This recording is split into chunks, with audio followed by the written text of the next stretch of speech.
جس طرح ڈھال آپ کر دیتے ہیں جنگ میں برستے ہوئے تیروں کے سامنے، تو وہ تیر ڈھال سے ٹکرا کے گر جاتے ہیں اور آپ کو نقصان نہیں پہنچتا، تو روزہ بھی آتش دوزخ سے ڈھال ہے، جہنم کی آگ سے بچانے والا ہے۔ روزے دار کو اللہ کی خاص رحمت نصیب ہوتی۔ ایک حدیث میں آتا ہے کہ روزے دار کو 2 خوشیاں نصیب ہوتی ہیں۔ ایک خوشی اسے تب ملتی ہے جب وہ روزہ کھولتا ہے، جب سارے دن کی بھوک اور پیاس کاٹنے کے بعد شام کے لمحے ہوتے ہیں اور پھر روزہ منزل تک پہنچتا ہے، تو کس مسرت اور خوشی اور سرشاری کے عالم میں روزہ دار ہوتا ہے کہ شکر ہے کہ اتنی لمبی اور اتنی سخت گرمی کے ماحول کی شدت کے باوجود اللہ تعالیٰ نے مجھے روح منزل کیا، تو اس وقت ایک احساس اس کے ساتھ جڑا ہوتا ہے، اور پھر جب وہ ٹھنڈا اور میٹھا مشروب اپنے کام و دہن میں ٹپکاتا ہے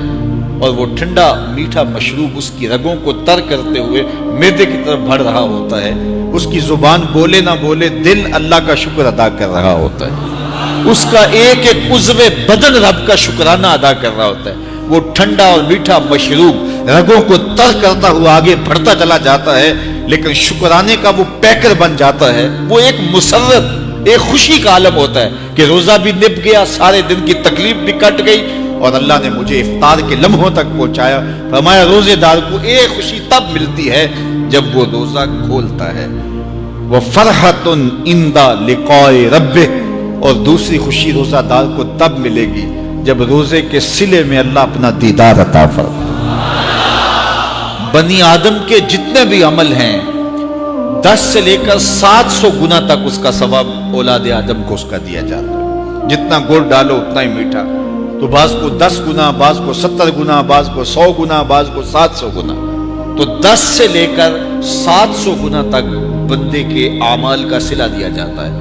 لیکن میرے حضور نے فرمایا لیکن روزہ جو ہے اللہ فرماتا ہے وہ میرے لیے ہے اور اس کا اجر میں خود عطا کروں۔ جب وہ خود عطا کرے گا تو کتنا عطا کرے گا؟ سخی اتنا بڑا ہو تو پھر کیا عطا کرے گا؟ بلکہ بعض نے اس کو عجزی ہی کی بجائے عجزہ پڑھا ہے بصیغہ مجہول، کہ روزہ میرے لیے ہے اور اس کی جزا میں خود ہوں، باقی اعمال کی جزا جنت ہے، جنت کی نعمتیں ہیں اور بہت کچھ ہے، لیکن روزے کی جزا میں خود ہوں، اور جس کو وہ خود مل گیا پھر جنت میں مل گئی، جنت والا جو مل گیا پھر جنت بھی مل گئی، جنت کی نعمتیں بھی مل گئیں۔ تو روزہ اللہ کی خوشنودی کا ذریعہ ہے، اس کی رضا کا ذریعہ ہے، تو خوش نصیب لوگ روزے کی برکتیں حاصل کرتے ہیں۔